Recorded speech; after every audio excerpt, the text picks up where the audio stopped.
नमस्कार, मेरा नाम डॉक्टर आभा सिंह है। मैंने अपनी पिछली वीडियो में डिस्कस किया था कि माइग्रेन के क्या-क्या सिम्पटम्स होते हैं और वो कौन से ट्रिगर्स होते हैं जिससे कि माइग्रेन का हेडेक की शुरुआत होती है। आज की वीडियो में हम डिस्कस करेंगे कि माइग्रेन का डायग्नोस्टिक क्राइटेरिया क्या होता है, यानी कि हम माइग्रेन का डायग्नोसिस कैसे बनाते हैं और माइग्रेन की ट्रीटमेंट के बारे में भी कुछ बहुत डिस्कस करेंगे। डायग्नोस्टिक क्राइटेरिया में बेसिकली क्या-क्या आता है? डायग्नोस्टिक क्राइटेरिया का पहला पॉइंट है कि जो आपका हेडेक है, जो आपका सिर का दर्द है, वो कम से कम 4 से 72 घंटे तक लास्ट करना चाहिए, यानी कि 4 से 72 घंटे तक रहना चाहिए।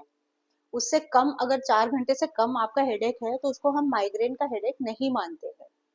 दूसरा है कि ये जो 3 पॉइंट्स है, इनमें से कोई भी 2 पॉइंट उसमें होने चाहिए। जो है यूनिलेटरल हेडेक, यानी कि हेडेक किसी सिर के एक साइड में होना चाहिए। दूसरा पल्सेटिंग, पल्सेटिंग यानी कि थ्रॉबिंग हेडेक होना चाहिए, यानी कि आपको ऐसा रखना है हेडेक के साथ साथ में पल्सेशंस फील होनी चाहिए।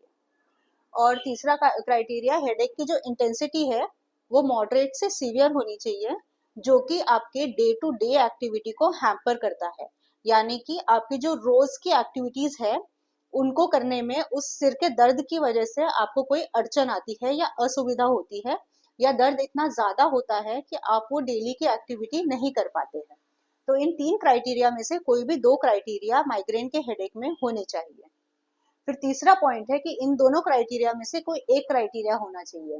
पहला, या तो आपको उल्टी जैसा फील होता है या फिर उल्टी आ जाती है, या दोनों, या उल्टी जैसा फील होता है और उल्टी आ भी जाती है।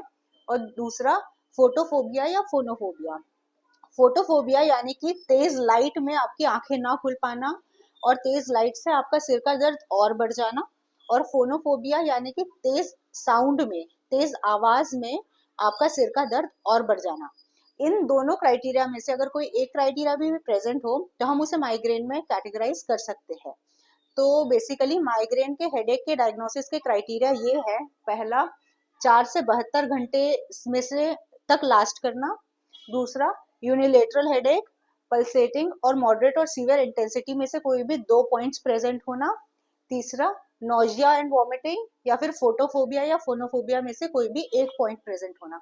तो अगर ये 3 पॉइंट्स किसी हेडेक में हैं तो हम उसे इजीली माइग्रेन के हेडेक में कैटेगराइज कर सकते हैं।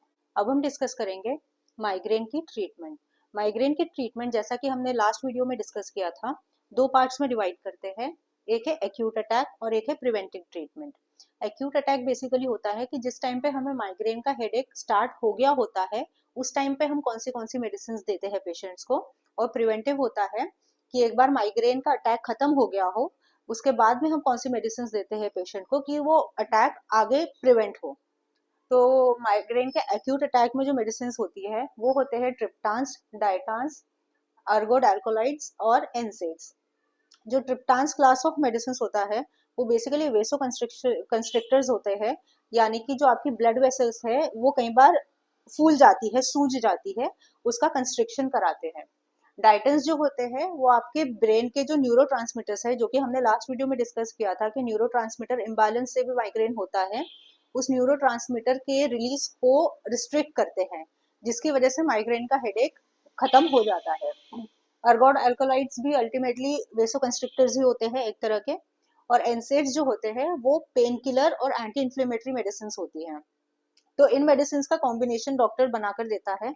हर पेशेंट को अलग अलग से दिया जाता है पेशेंट के अकॉर्डिंग, ताकि पेशेंट पे मैक्सिमम बेनिफिट आ सके।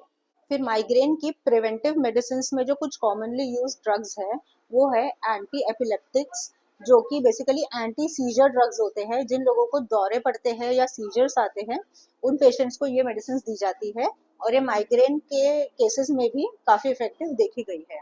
दूसरे, बीटा ब्लॉकर्स भी बेसिकली वेसो कंस्ट्रिक्शंस होते हैं, यानी कि अपने ब्लड वेसल्स की ल्यूमेन को, ब्लड वेसल्स के जो पैसेज है उसका साइज को छोटा करते हैं। फिर ट्रिप्टान्स अगेन वेसो कंस्ट्रिक्टर्स होते हैं। और anti depressant class of medicine भी देखी गई है कि माइग्रेन के प्रिवेंशन में काफी अच्छा रोल प्ले करती है। ये एंटी एपिलेप्टिक्स और anti depressant medicine again neuro के इम्बैलेंस को कम करती है, जिसकी वजह से माइग्रेन में इसका अच्छा रोल देखा गया है। उम्मीद करती हूँ इस इंफॉर्मेशन से आपको कुछ बेनिफिट मिला होगा। इसी टाइप की और इन्फॉर्मेशन और वीडियोस के लिए मेरी वीडियो को लाइक और शेयर कीजिए और मेरे चैनल को सब्सक्राइब कीजिए। धन्यवाद।